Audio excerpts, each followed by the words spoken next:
I thought since I already spoiled it the other day, let's go ahead and talk about the other Casper that I have here. This is Casper, the Spooktacular New Adventures of Casper. This is a 90s cartoon series that came out after the debut of the live-action Casper movie.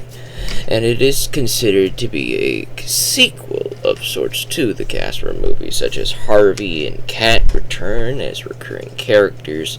The three uncles are in this as main characters. Casper is keeping with his shape-shifting and all that other stuff. And an interesting thing. There is an interesting thing that I really want to talk about right off the top of the bat. Casper has quite a lot in common with the Animaniacs. He does. Well, how do they have anything in common? Well, let's see if we can look at the back, if the writers are on the back of this box. If they are, then that's great. If they're not, then that's going to be a problem. Okay, they're not. Alright, well, don't worry. I have handy-dandy IMDb on my handy-dandy little phone device, my little cellular device that is the key, the gateway to all the internet and all of that good stuff.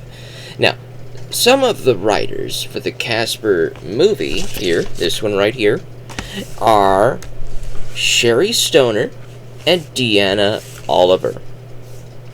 They go on to be the writers/showrunners of the animated series. And when we click on Sherry Stoner's name on IMDb, the banner image that shows up is Animaniacs. That's right. She worked on Animaniacs and Tiny Toon Adventures. And so did Deanna Oliver. Both of them worked on Tiny Toon Adventures and the Animaniacs.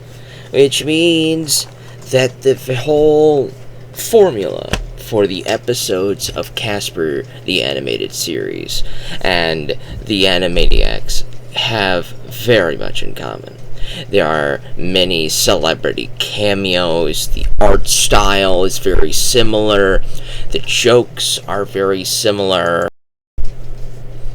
For example, in one of the earlier episodes of Casper the Animated Series, we see Casper going to the moon. And we see the ghost of who I want to say is Mr. Rogers, who is talking in that Mr. Rogers voice. It's a joke because in the movie of Casper, the friendly ghost, Casper is watching a Mr. Rogers episode on TV. You can actually end up looking at that, and Mr. Rogers says you want to have a friend and all that other good stuff. And so that's a joke pulled from the movie. You get to see Mr. Rogers' ghost in there. Of course, Harvey ends up continuing his practice, but now he's no longer a therapist for the living, he's a therapist for the dead. So he just holds up a practice at Whipstaff Manor, and ghosts just fly into the room to have ghost sessions with him, and he tries to explain to them that they're dead and they need to cross over. And of course, his three terminal patients are the Three Stooges here, who refuse to pass on. And I want to say they're voiced by the same people in the movie. I want to say that the exact same people come back to voice their characters, which is fantastic. I love that. Now, I'm not sure about Casper. Of course, with the movie, there's certain types of special effects and higher budget with the voices that don't exactly exist in the animated series, so when the ghosts talk, there is no ethereally echoey voice accentuating their dialogue. They're just talking as normal, and that's something that might throw me off, because when Casper speaks in this, he's got a big echoey voice to it. When he speaks in this, there's no echo, so I can't really tell if it's the same actor coming back to voice Casper. But I definitely can tell these three. I could definitely tell their voices. I've watched this movie so so many times as a kid. Like this movie is one of my childhood formative movies. I had it on VHS tape. I wore the tape out, watching and rewatching and rewatching and rewatching this movie. It is a delight. I love it to death. Joke. Death. Anyways, we're going to continue with our rant about hard copies and TV series and TV shows and why we can't have nice things. I don't understand why. Well, in this case, I think we do. It is more of a rights thing. We have Universal here, but Harvey Tunes owns the Casper name. Because when we look on the back of the movie here, we look at Universal Pictures, Amblin Entertainment, and Harvey Entertainment Company, right? But we don't see Harvey Tunes because it's the Harvey Entertainment Company. Harvey Tunes is a subsidiary of the Harvey Entertainment Company, right?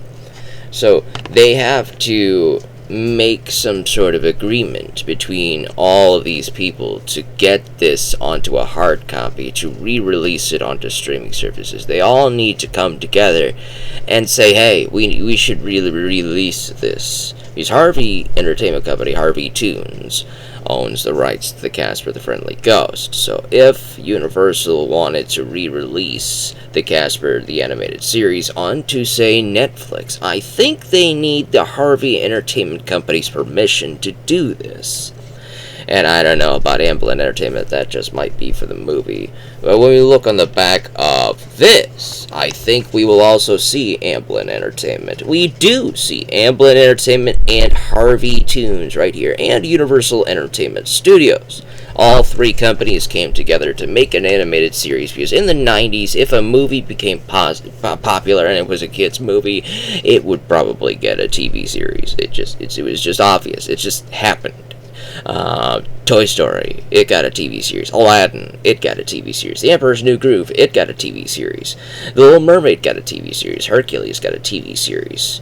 The Lion King got a TV series. So many Disney shows got a TV series. And even some movies that are not Disney, like Casper. Casper got a TV series. Beetlejuice got a TV series. The Mask got a TV series. So there's just so many TV series out there. Ghostbusters, obviously, that was an 80s one. But there are so many TV shows, like animated TV series after the movie made the show popular, right? So this comes out very shortly after this to capitalize on the popularity of Casper the movie, because it's been reinvigorated thanks to the very wide success of this movie. And the formula is the Animaniacs. You're watching the Animaniacs, but with the Casper characters, and it worked. Honestly, it worked.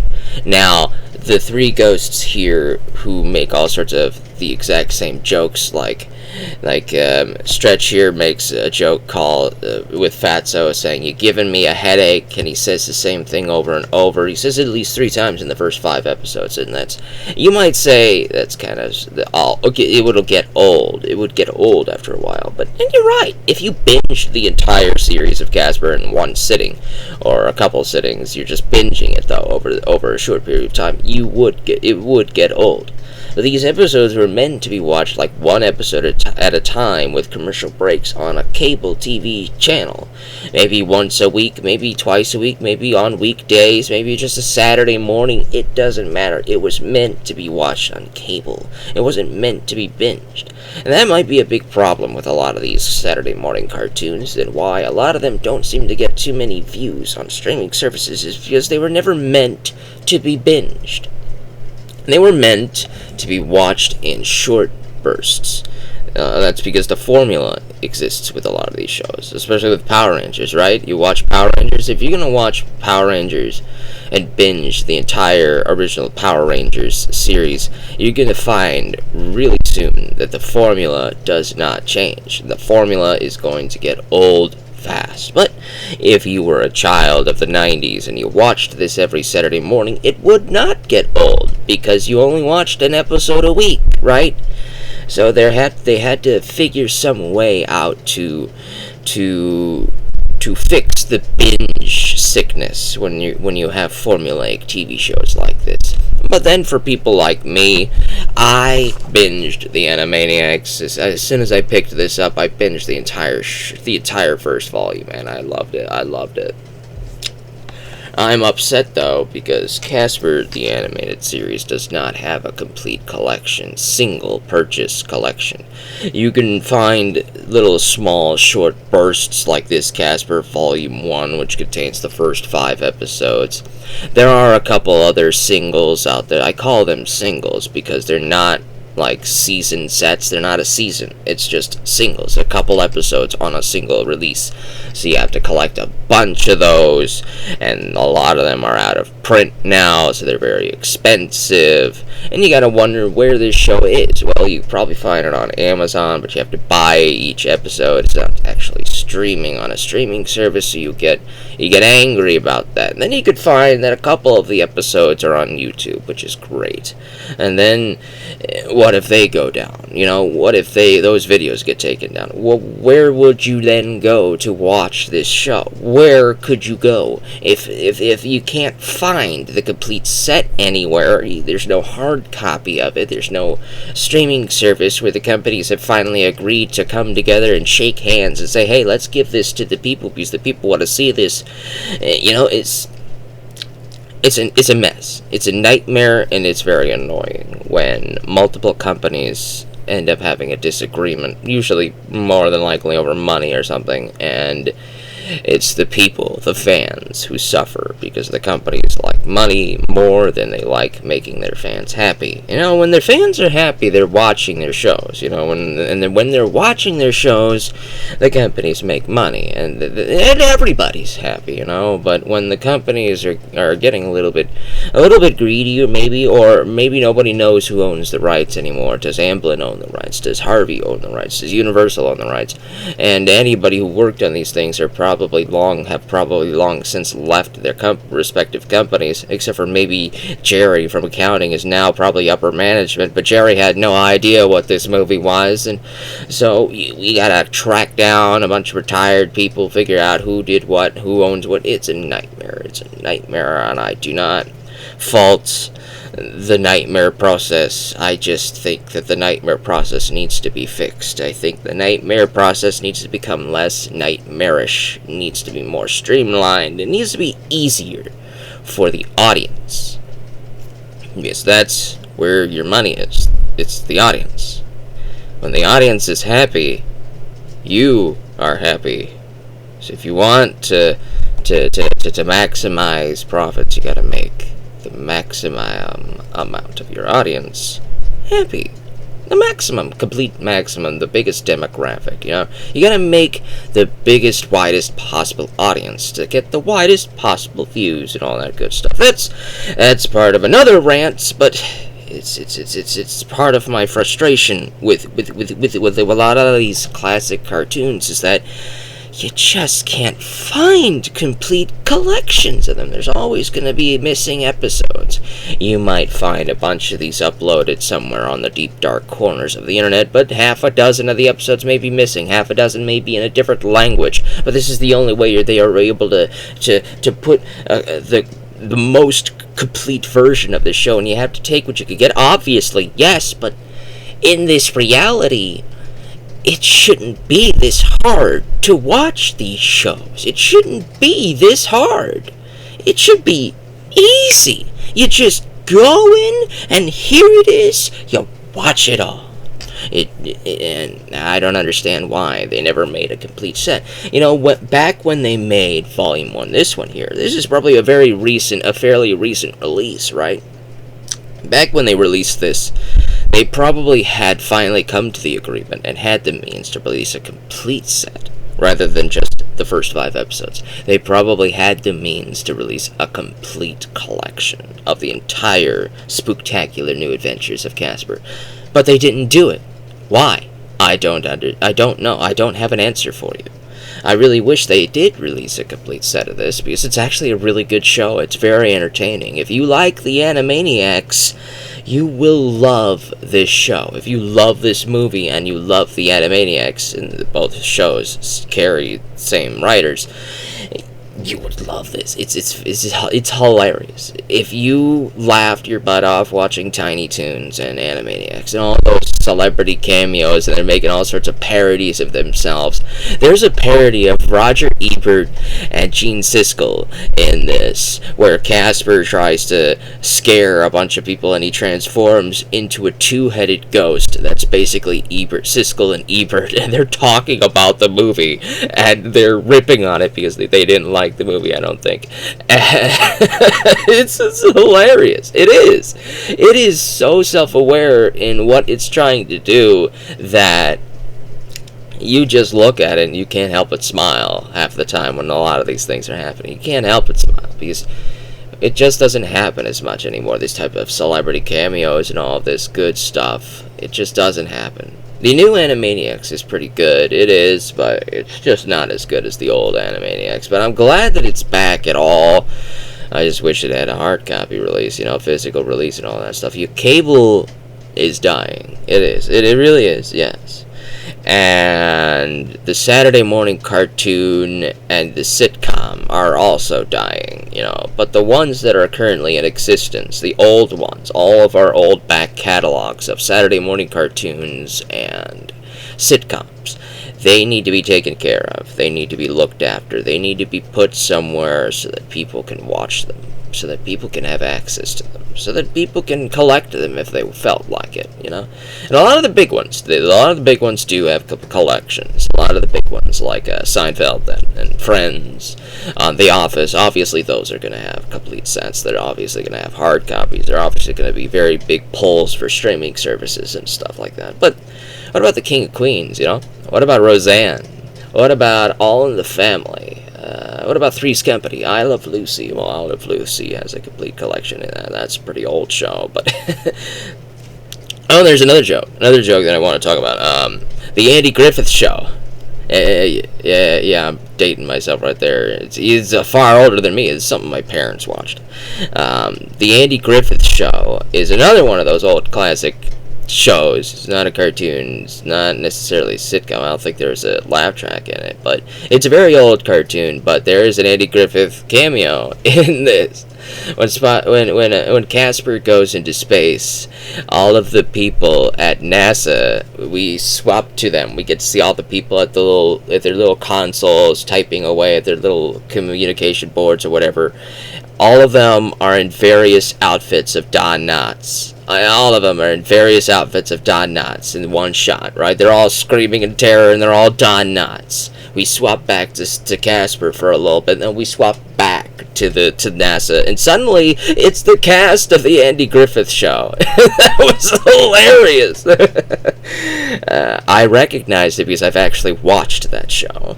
I doubt people 10 years younger than me would even know what that show is or appreciate that joke, but that was the writing in this and the little nods and just throwing these random cameos in that seem to have no apparent reason to be there is part of the reason why I love the Animaniacs, right? It's part of the reason why it's so friggin' good.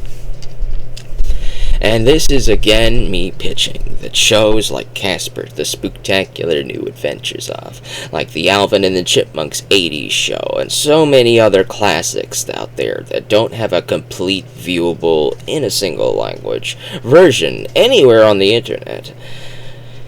I need to appeal to the rights holders of all these things and say, make an agreement, make a deal with somebody, like Shout Factory, or Scream Factory, probably the same company, but make a deal with somebody and make complete sets of these.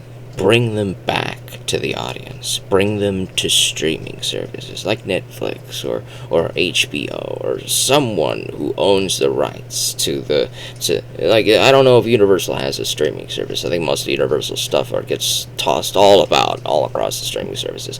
So in this case, maybe just put it on Netflix or something, That would be a good idea. Just throw it on Netflix. That'd be fine, right? Just put it out there so that it's available. I just want it to be available in complete form without without any type of like there's one episode we can only find this in German, so you have to watch it in German, or these 12 episodes we were fine, but they were only in Spanish subtitles or something like that. It's like people went and ripped off tapes and stuff like that in various other territories where they released, and they digitized them, and then they released them that way. It's because the actual rights holder never released them, and that's what I want them to do. I want the rights holder to release it. I want them to do it. I want them to release the complete collection. And that'll make people happy. That'll make me happy. Because the Spooktacular New Adventures of Casper is worth it.